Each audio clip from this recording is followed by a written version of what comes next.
Donald Trump did not wait the 10 to 12 days he gave dictator Putin. Meanwhile, the Kremlin is mocking Trump's new 10 to 12-day deadline for Putin. The White House seems to have started acting proactively and is already significantly reducing revenues from the sale of Russian oil. It turned out that Trump has already held close negotiations with the Gulf countries who have agreed to quickly replace almost all Russian oil on the world market. Saudi Arabia, the United Arab Emirates and Kuwait are already launching their excess oil production capacities to sharply shut off the Russian oil valve. Indian oil refineries, without waiting for sanctions, have reduced their processing of Russian oil and are conducting trial purchases of Middle Eastern oil to sharply reduce their dependence on Russian oil. And that's not all. It's obvious that before shortening the deadline for Putin, Trump still held important negotiations with his other partners to be ready to carry out his threats quickly enough. My name is Alexei Pechi. Today is July 29th. Let's discuss this topic together, but before we start, I ask you to subscribe to the channel, give it a like, write any comment you want, and be sure to subscribe to my Telegram channel, Peachy News. The link to it is in the description of this video. There we publish breaking news as it comes in. So, I'll start this episode with a statement from Putin. A week ago, he suddenly started talking about how Russia might soon lose its sovereignty. A quote from Putin. If we buy everything with oil and gas, and now the situation is that they're trying to cut us off from both oil and gas, then Russia will simply lose its competitiveness, and with it, its sovereignty. That's how Putin responded to propagandist Zarubin's remark that some people suggest admitting Russia's inability to produce, for example, cars or technological goods, and just fully switch to imports. Like, well, it's time to admit that Russia is a backward country, just a gas station that can only make money from natural resources at best. Russians can only profit from natural resources they extract. They lack the ability to create or manufacture anything of value. Putin responded by reminding that such ideas were already circulating back in the mid-90s. And back then, as head of the government, he supposedly argued with colleagues who believed that the Russian auto industry was hopelessly behind and that there was no point in developing it at all. Putin's quote, "They said there was no point in us working on the auto industry. We were endlessly behind, hopelessly behind. And it would be better to buy from abroad, or at best, just allow large-scale assembly here. If some countries produce and others only buy, it's no longer about convenience, it's about the survival of the economy." And there are quite a few such critically important goods. In general, Putin started calling for developing at least some kind of production, because the money from oil and gas is getting less and less. But Putin is obviously late here. And now we move on to today's news. Donald Trump, by shortening the deadlines for ending the war against Ukraine, threatened to impose 100% secondary tariffs against the main buyers of Russian oil. The top three are China, India, and Brazil. Many still view such threats with skepticism. They say, well, who can replace such huge volumes of Russian oil on the market? Who? It's just unrealistic. It turns out there are already those who are eager to simply kick the Russians out of the global market. Let's start with India. The sanctions already imposed by the European Union against Russian energy have forced an Indian company to reduce its oil refining capacity. We're talking about the largest private oil refinery in India, which is partially controlled by Rosneft. It reduced the load at its Vadinar plant by 30% after the European Union imposed sanctions on July 18th. The reason is the difficulty with exporting petroleum products to Europe, since Europe refused to buy petroleum products from India that are made from Russian oil, and it's specifically Russian oil that India is refining. Before the sanctions, this refinery was consistently operating at over 100% capacity, exceeding all its targets. However, in July, at least 2 tankers refused to load. One carrying Russian oil was even redirected to another port. Usually, Nayara exports more than 4 million barrels of refined petroleum products per month, including diesel, gasoline, jet fuel, and naphtha.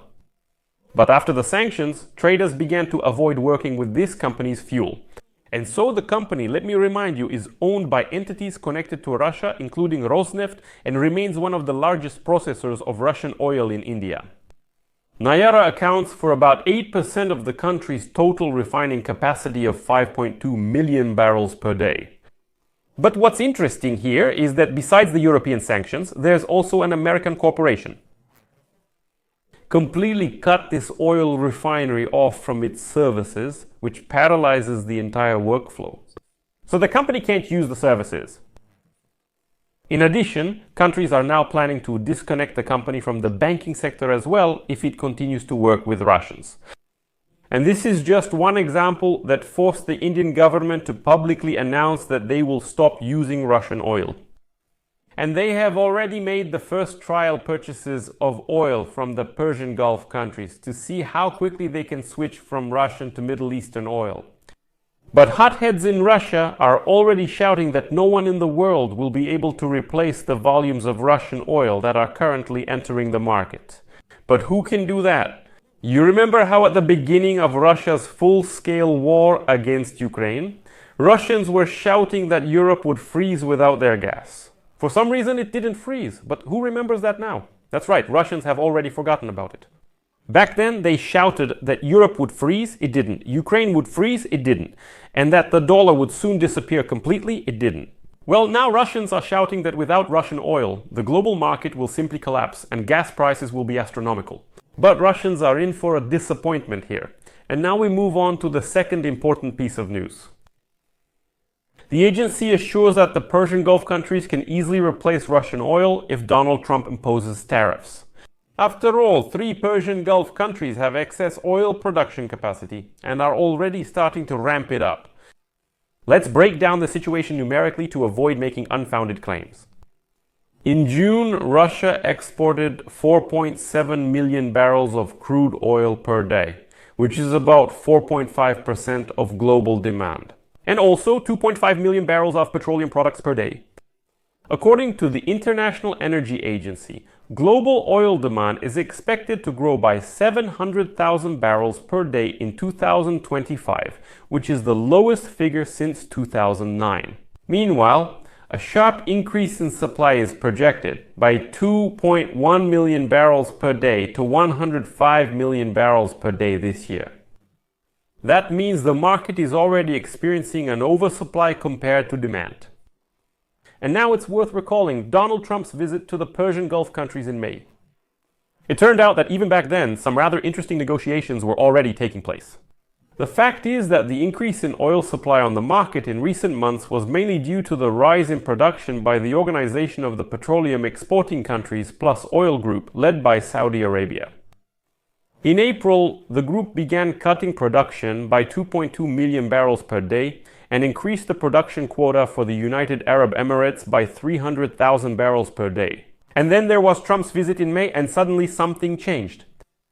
The increase in production by Organization of the Petroleum Exporting Countries Plus naturally led to a reduction in the group's spare production capacity. However, as of June, Saudi Arabia still has 2.3 million barrels per day of production that it has not yet brought online.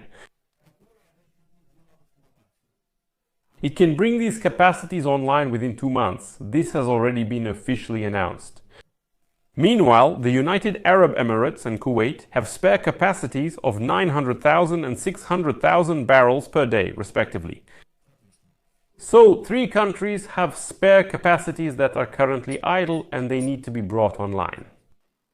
This means that the 3 Persian Gulf producers can ramp up production volumes relatively quickly, in case of a sudden disruption in supplies from Russia.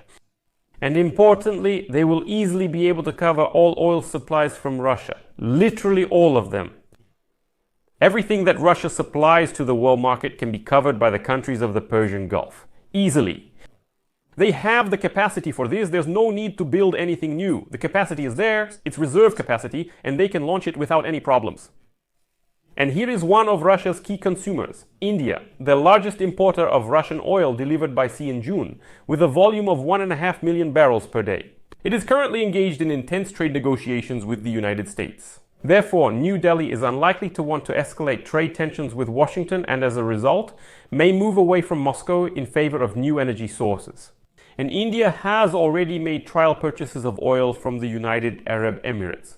On the other hand, China, which in June imported about 2 million barrels of Russian oil per day by pipeline and by sea, is unlikely to change its purchasing patterns, since it is already facing several levels of American tariffs and considers its ties with Moscow to be strategic. However, the Kremlin's finances will still take a major hit even if India alone stops buying Russian oil and China continues. Why? Because China, realizing that Russia's market is shrinking even further, will be able to buy Russian oil at an even lower price. China will say, listen Moscow, there's really an oversupply on the market, seriously, we can choose who to buy from. You don't have a market, India has refused you, if you want us to keep buying, give us another discount. What do you think? Will Putin give a discount? Yes, he'll be begging himself, just so that at least someone buys this oil. That's the situation, so I'll leave it at that. Share your opinions and conclusions in the comments under this episode, subscribe to the channel, hit the bell, and don't forget to like. That's all for now. Take care, goodbye everyone.